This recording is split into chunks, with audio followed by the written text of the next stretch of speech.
Hi friends, ఈరోజు మళ్ళీ tasty రెసిపీతో వచ్చేసాను. అందరికీ చాలా చాలా ఇష్టమైన కర్రీ అనమాట. నాటుకోడి కూర నా స్టైల్లో ట్రై చేశాను. సూపర్ టేస్టీగా వచ్చింది. మీరు ట్రై చేయండి. నచ్చితే లైక్ చేయండి. యూస్ఫుల్గా ఉంటే మీ ఫ్రెండ్స్ అండ్ ఫ్యామిలీ మెంబర్స్కి షేర్ చేయండి. ఇప్పుడు చూసేద్దామా మరి ప్రాసెస్. ఇంగ్రీడియంట్స్ ఈజీగానే ఉంటుంది, టేస్ట్ కూడా అద్భుతంగా ఉంటుంది. ఇంకా సండే టైంలో చేసుకుంటాం కదా. ఇదిగోండి, ముందుగా చికెన్ అదే నాటుకోడి తీసుకొచ్చారు. నీట్గా వాష్ చేసి కుక్కర్లో వేసుకుంటున్నాను.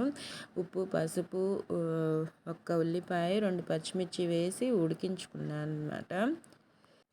అది ఉడికేలోపు ఇంకా అది మామూలుగా ఉడకడానికి టైం పడుతుంది కాబట్టి కుక్కర్లో వేసుకున్నాను. ఇక ఉల్లిపాయలు పెద్దవి 2 ఉల్లిపాయలు కట్ చేసుకొని పొడవుగానే ఇలా బాగా ఫ్రై అయ్యేంతసేపు ఫ్రై చేసేసుకున్నాను. అల్లం వెల్లుల్లి పేస్ట్ ఫ్రెష్గా పట్టుకొని వేసుకోండి, టేస్ట్ బాగుంటుంది. ఓకేనా, ఫ్లేవర్ఫుల్గా ఉంటుంది కర్రీ కూడా. ఇంకా 1 స్పూన్ అంత వేసేసుకొని పచ్చివాసన పోయేంతసేపు బాగా ఫ్రై చేసేసుకోవాలి.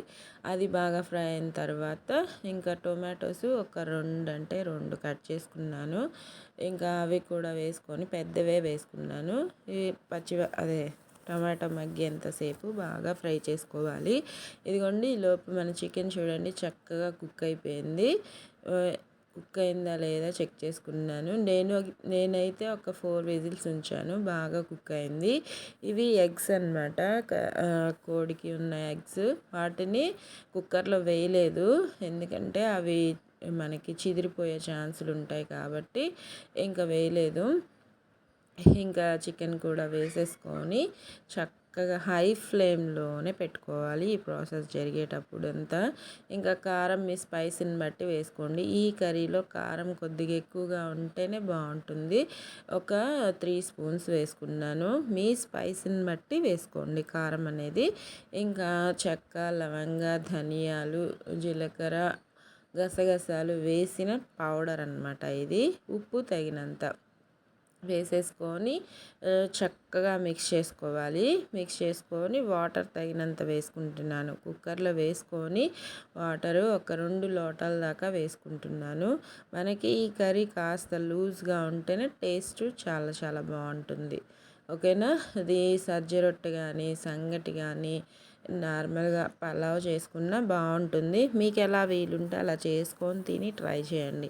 నేను చేసిన విధంగా కర్రీ మాత్రం ట్రై చేయండి, సూపర్గా ఉంటుంది.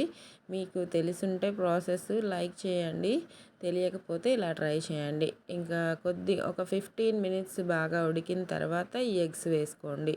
ఈ ఎగ్స్ ముందే వేసామంటే కరిగిపోయే ఛాన్సెస్ ఉంటాయి కాబట్టి అలా వేసుకున్నాను. ఇంకా 15 మినిట్స్ తర్వాత మన కర్రీ టెక్స్చర్ చూపిస్తాను, చూసేయండి.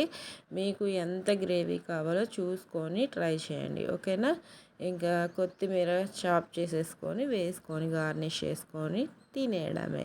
వేడి వేడిగా సర్వ్ చేయండి. లొట్టలు వేసుకుంటూ తింటారు, అంత బాగుంటుంది. ఎప్పుడూ చెప్పే విషయమే, ఆరోగ్యంగా తినండి, సంతోషంగా ఉండండి. ఇంకా మరిన్ని వీడియోస్తో మీ ముందుకు